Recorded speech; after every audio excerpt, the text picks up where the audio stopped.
students, welcome back to Newton Gate Academy where we make your dreams come true. I am Arunima ma'am and today I am again back with the next part, that is chapter 2 from the unit 1 which we started in the last video, that is class 11 series. So in this we have the biological classification. Here I will discuss about what is biological classification, what is its importance, what is the necessity and significance. So let's not waste any more time in this and let's quickly get into the video.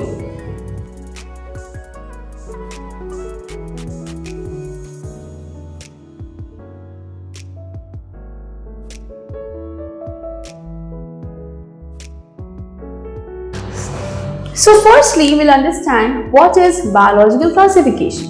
So in the diversified life forms on earth, there is a need to classify the organisms and organize them. So basically biological classification is the process of organizing and categorizing living organisms based on their shared characteristics and evolutionary relationships. So this is how we generally classify them. It helps in the systemic study of vast diversity of life forms on earth.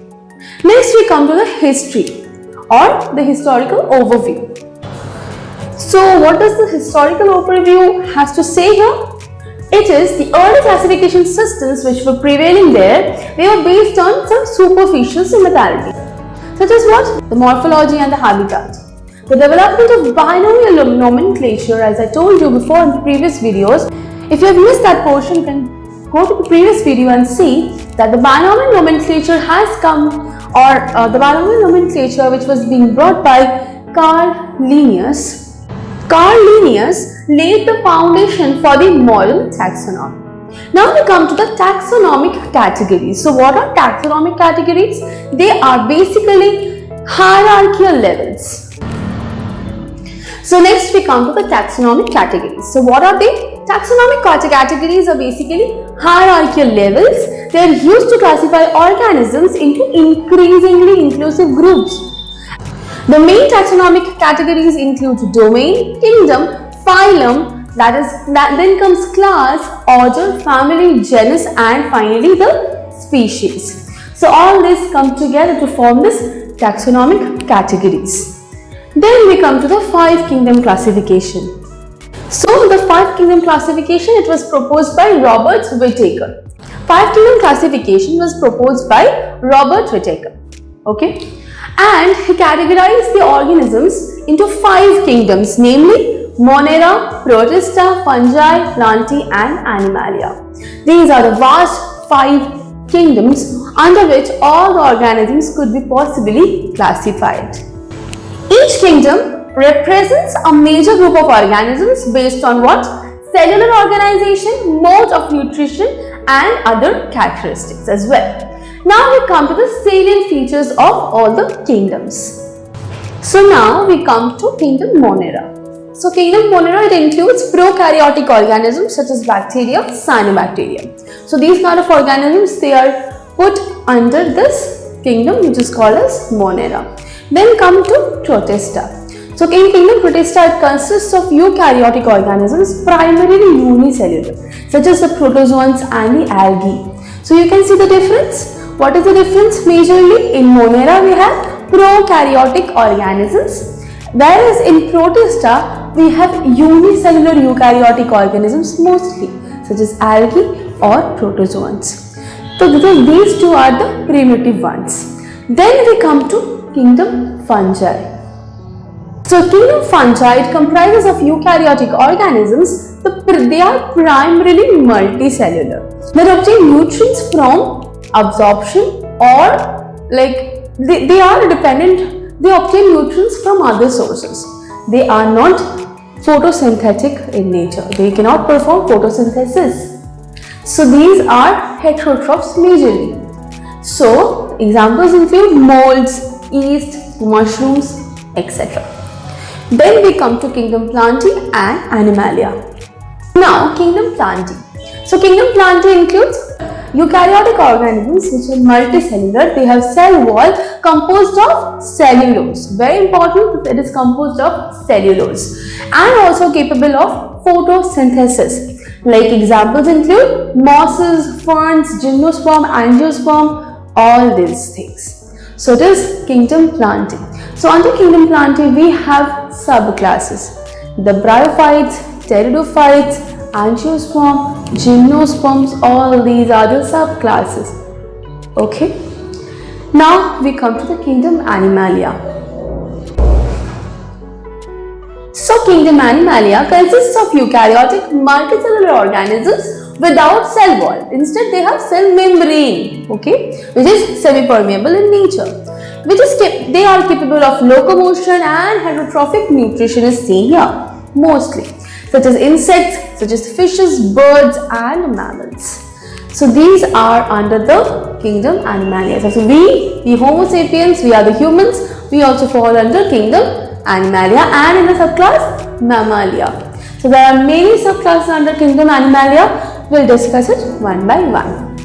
So major is, they are divided into two major portions. One is vertebrates, another one is invertebrates. So vertebrata and invertebrata. Okay, now we come to another very important thing and very unique one also, that is virus. Can you tell me under which class of phylum does the virus fall into? If you know the answer, do comment down in the comment section. So now as I told you, virus. So virus, they are infectious agents as we all know that exhibit the characters of both living and non-living entities. So where do we place them?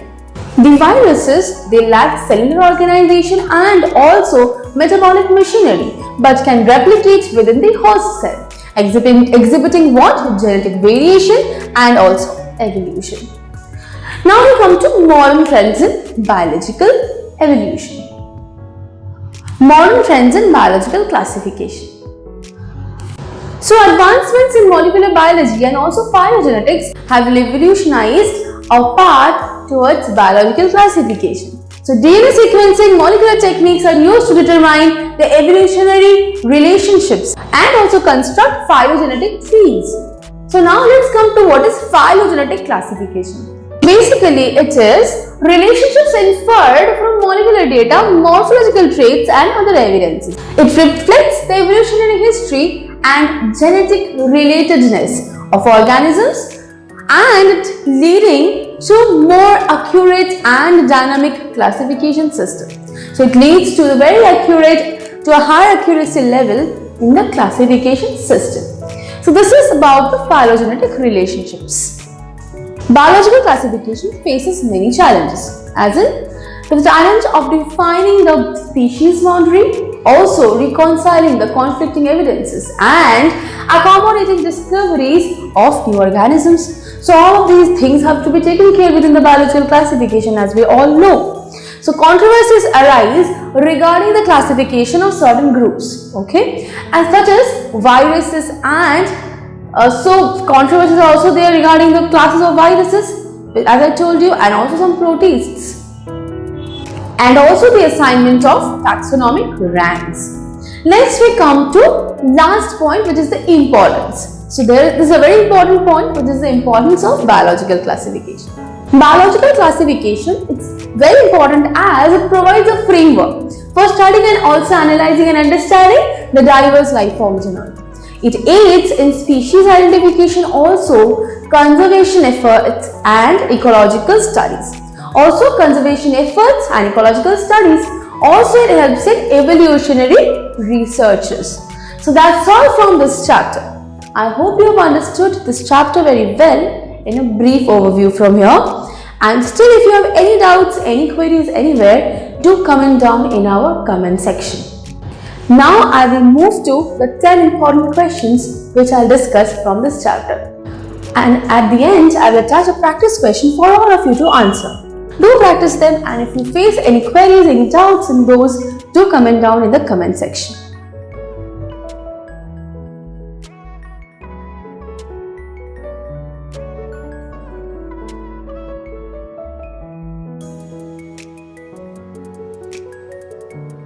So now let's come to the very first question.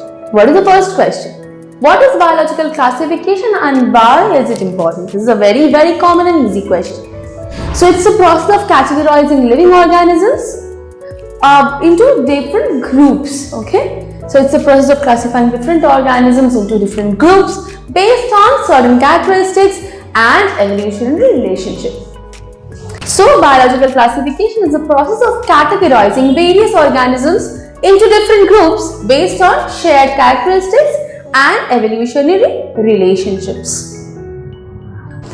And now I answer the second question from this, that is, why is it important? It is important because it helps in systemic study and also identification procedure and organization of vast diverse life form on earth, which aids in scientific research as well, communication, and also understanding and analyzing the living world which prevails on earth. This is very, very important.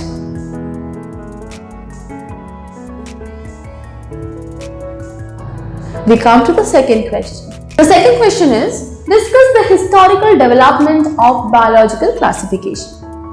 Early classification systems were there, as I told you before, and they were based on what? Superficial similarities and notable contributions from Aristotle and Theophrastus. Carl Linnaeus, after that, he came and he developed the binomial nomenclature, which had the system of providing Latinized two-part names to various organisms. So Latinized two-part name, the genus and species name, it provides a standard method for naming organisms on Earth. Modern classification systems have incorporated evolutionary principles and also molecular techniques. So thus it has come into a better way.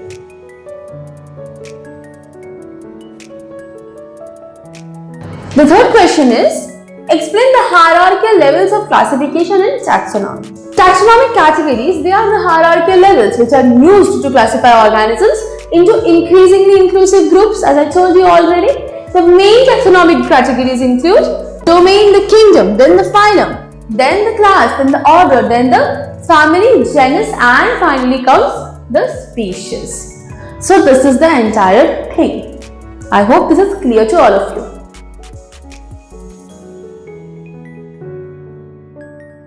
Come the fourth question, that is, discuss the 5 kingdom classification as proposed by Robert Whittaker.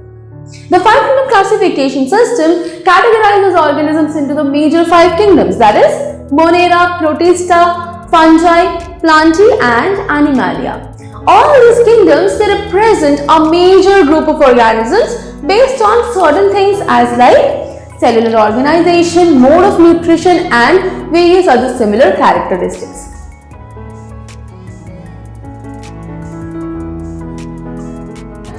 Now we come to the fifth question. The fifth question is, discuss the salient features of each of the kingdoms in the 5 kingdom classification. This answer I've already discussed while discussing the chapter. So what is it? It's very easy. Kingdom Monera includes what? The prokaryotic organisms like the cyanobacteria and the bacteria. Then we come to kingdom Protista. It consists of all the eukaryotic organisms, but primarily they are unicellular, right? So primarily they are unicellular, such as protozoans and algae.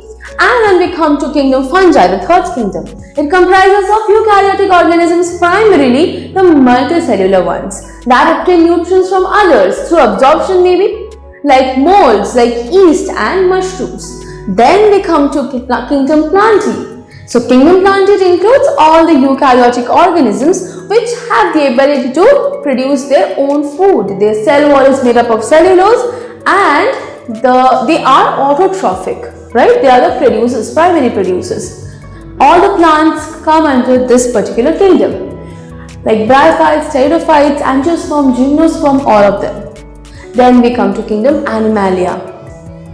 Kingdom Animalia, it consists of eukaryotic multicellular organisms with cell membrane instead of cell wall, and they are capable of locomotion and also heterotrophic nutrition. The examples include mammals, fishes, insects, birds, etc.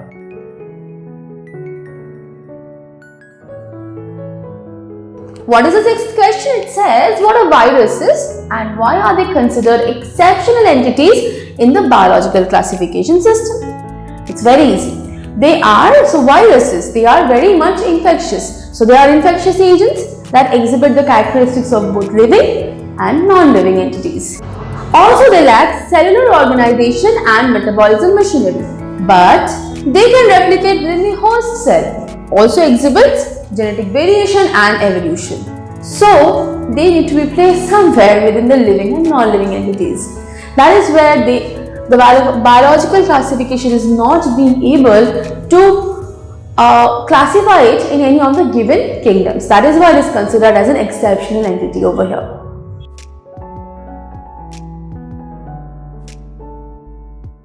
Our seventh question is, how have advancements in molecular biology impacted on the biological classification?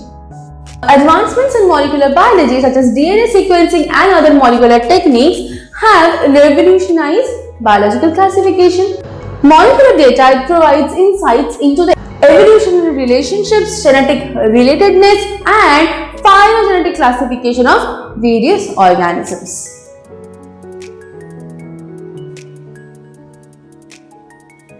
Our eighth question is, explain the phylogenetic classification and also mention its significance. So, phylogenetic classification, as I already told you, it is based on evolutionary relationship which is inferred from molecular data and morphological traits and also other evidences as well. So, it reflects the evolutionary history and also the genetic relatedness of various species, leading to more accurate and dynamic classification systems.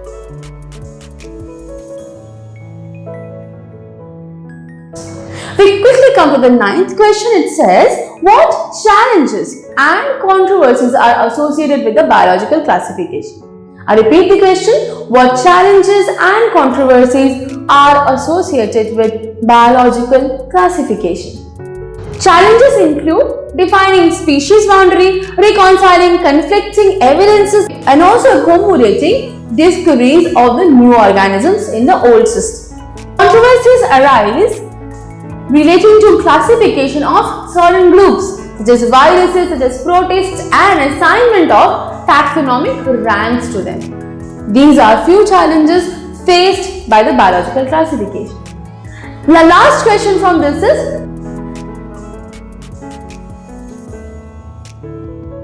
discuss the importance of biological classification in scientific research and understanding the living world.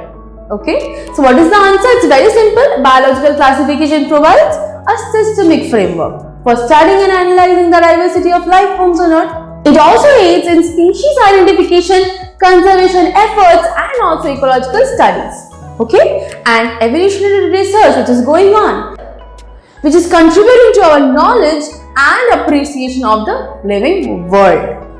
Okay, so that is all for today. I have completed all the 10 questions from this chapter at the end. Now I will attach the practice question for you to solve. Hope you have liked this video. If you have liked the video, do like, share and subscribe to our YouTube channel. And if you have any comments or any doubts, you can comment it in the comment section. Meet you soon in the next video. Till then, take care and bye-bye.